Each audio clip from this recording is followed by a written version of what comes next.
know it by being it, by infusing it and becoming it. And it's us, it's the big self with a capital S.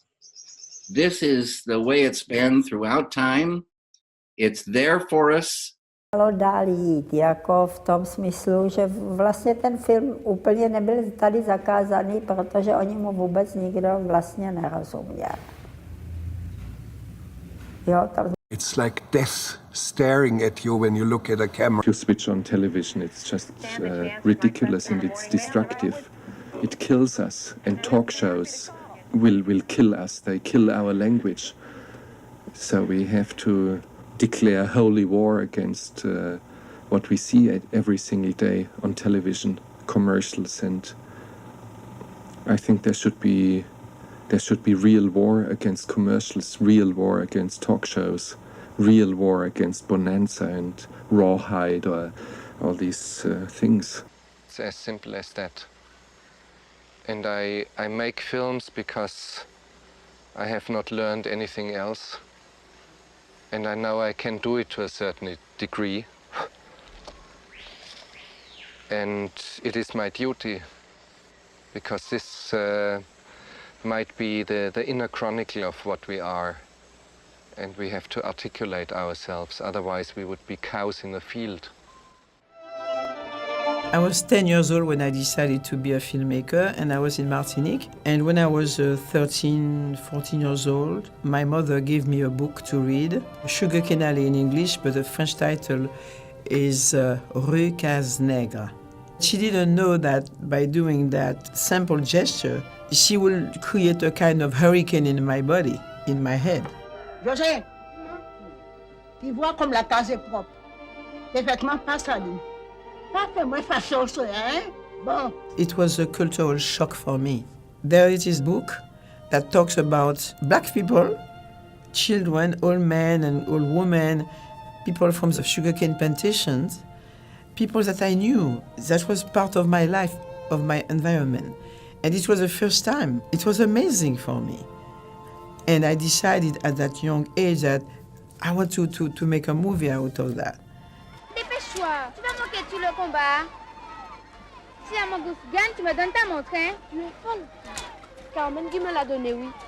To make that movie, Sugarcane Alley, it was really, I will be very crude, I will say hell.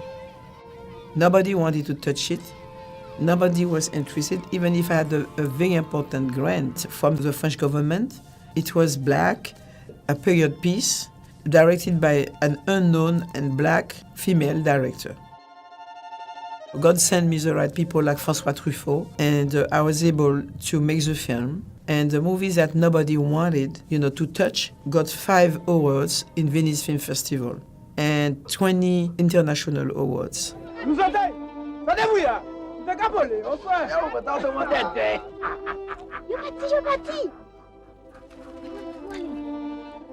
When you want to do something, you want to go somewhere, and you know that where you have to go or that what you have to do.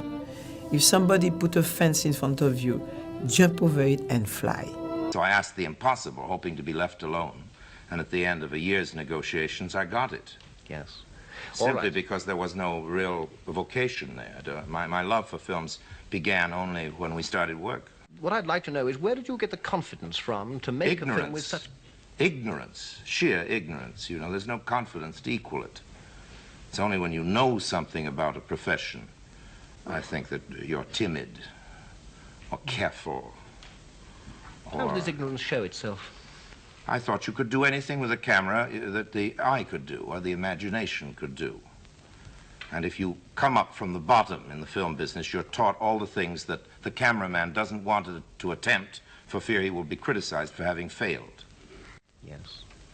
And in this case, I had a cameraman who didn't care if he was criticized if he failed, and I didn't know that there were things you couldn't do. So anything I could think up in my dreams, I attempted to photograph.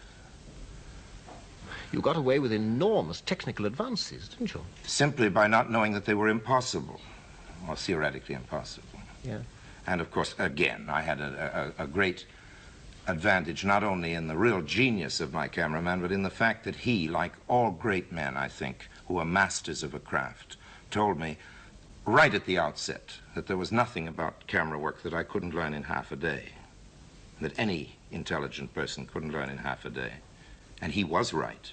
It's true of an awful lot of things. Of all, of every, the great mystery that requires 20 years doesn't exist in any field. And certainly not in the camera. Мне кажется, что для того, чтобы строить любую концепцию, в частности, взгляд на искусство, следует прежде всего ответить на другой вопрос, гораздо более важный и общий. Вообще, зачем человек живет, в чем смысл человеческого существования? Использовать наше пребывание здесь, на Земле, для того, чтобы духовно возвыситься. Это означает, что искусство должно наше служить, так сказать, для этого. Если бы, скажем, я избрал другой принцип и смысл жизни для себя, очевидно, и искусство для меня выглядело бы в другом смысле, и я бы должен был изобрести что-то другое. Не знаю, была такая точка зрения, что искусство таким же образом познавательно, как и вся остальная человеческая интеллектуальная и духовная деятельность на планете. Я вообще не слишком верю в возможность познания. Знание нас все более и более отвлекает от главной цели, от главной мысли по поводу нашего знания о мире. То есть чем больше мы знаем, тем меньше мы знаем о нем, потому что мы углубляемся и тем самым лишаемся возможности глядеть широко на то, что мы называем жизнью и миром. Искусство служит человеку для того, чтобы помочь ему, так сказать, духовно воспарить, возвыситься над самим собой, используя то, что мы называем свободой воли.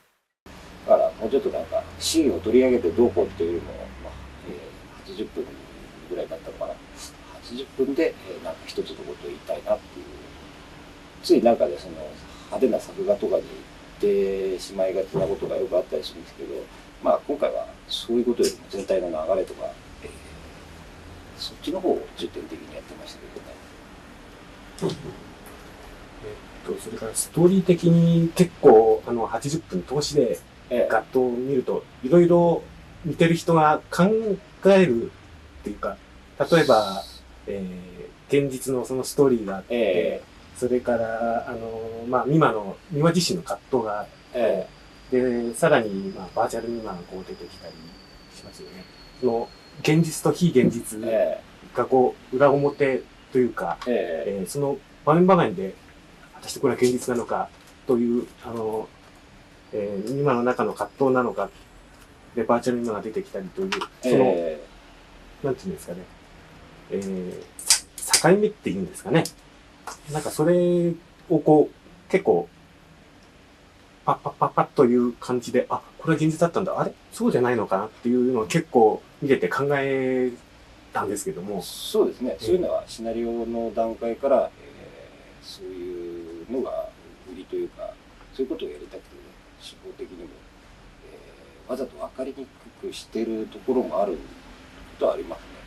ただどうなんだろうな、そんな見てて分からないっていうことはないんじゃないかなっていう気はしたんですけど、まあもうちょっとね、最初のそのシナリオだったり、最初に考えたことではもっとなんか説明的なっていうか分かりやすく見せなきゃと思ってたところがあったんですけど、まあいろいろ諸般の事情で、当初予定したものをなくすとかね、そういったことで、多少分かりにくくなってよかったなと、もうちょっと不親切でもよかったんじゃないかなっていうのは思いましたけどね。説明しすぎかなっていう、ちょっとなんかね、見てる人が困るようなものにしたかったんですけどね、なんか親切になっちゃいましたね。あとそういうストーリー、なおかつ結構カット割りも凝ってカット割られてたような気がしたんですが、やってる本人にしてみると、これが凝ってんだか凝ってないんだかっていうのはあんまりよくわからないんですけど、自分なりのスタンダードっていうかね、そういうのを普通に呼吸とかいわゆる文体みたいなもんなんでね、それはなんか、普通にやってるっていうだけなんですけどね、そんなにあんまり凝ったことをやった覚えは、ないと思うんですけどね。その割にはまあ作画に負担をかけてる面が、あるのかもしれないですけどね。要は部屋の中にだろうが一人いるっていうのを普通に書きたいって、そうあるように書けたらいいなと思ってやってたんですけど。Walk on it as such, and that's why poor filmmakers, in a way, that's their greatest horror, is to be pretentious. So here you are, on one hand, is trying to aspire to really do something. On the other hand, you're not allowed to be pretentious. And finally you say, fuck it. I don't care if I'm pretentious or not pretentious, or if I've done it or I haven't done it. All I know is that I am going to see this movie. And that for me, it has to have some answers. And by answers, I don't mean just a punchline. Answers on about 47 different levels. And it's very hard to talk about these things without being very corny. You use a word like self-purgation or epiphany, they think you're either a religious weirdo or an asshole college professor. But those are the words for the process, this transmutation, this renaissance, this rebirth. This is not reality. It's a romance. So take a breath, enjoy it. It's for you. Thank you.